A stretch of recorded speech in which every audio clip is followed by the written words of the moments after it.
ఈరోజు మనము చింతాకు పప్పు ఎలా చేయాలో చూపిస్తాను.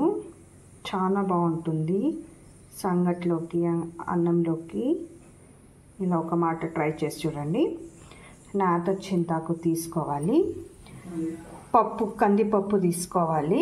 కందిపప్పు బాగా కడిగేసి కుక్కర్లో ఒక 2 విజిల్ రానివ్వాలి. ఎర్రగడ్డలు, పచ్చిమిరకాయలు మీ కారానికి అనుగుణంగా తీసుకోండి.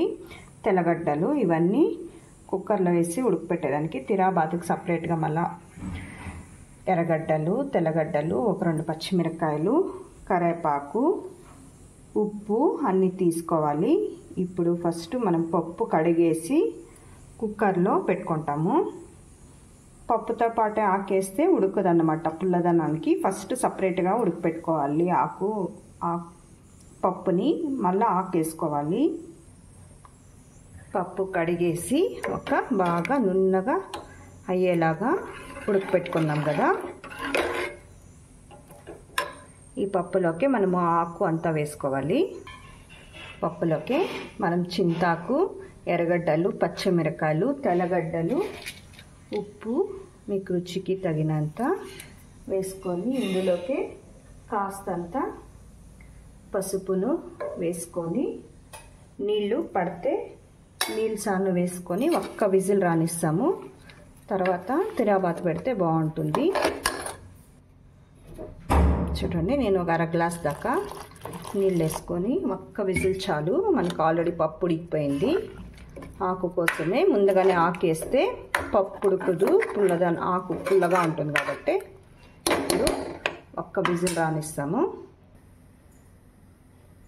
ఒక్క విజిల్ చాలు.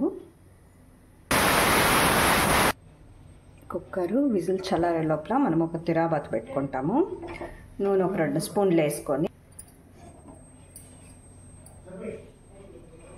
ఆవాలు వేసుకోవాలి.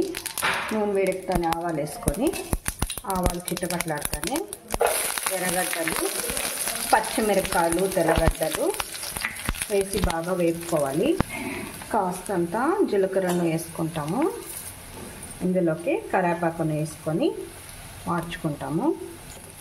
తిరాబాత్ అంతా అయింది కదా. అంతలోపల విజిల్స్ అన్నీ చల్లారింది. మనం కుక్కర్ మూత తీసి ఇందులోకి తిరాబాత్ వేసుకుంటాము.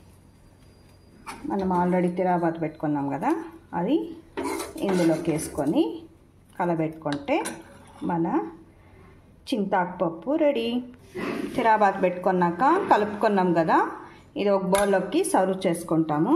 చూడండి, మన చింతాకు పప్పు రెడీగా ఉంది. వేడి వేడి అన్నంలోకి, సంగట్లోకి చాలా బాగుంటుంది. ఒక మాట ఇలా ట్రై చేసి చూడండి. ఓకే ఫ్రెండ్స్, మరొక కొత్త వంటకంతో మీ ముందు ఉంటాను. బాయ్.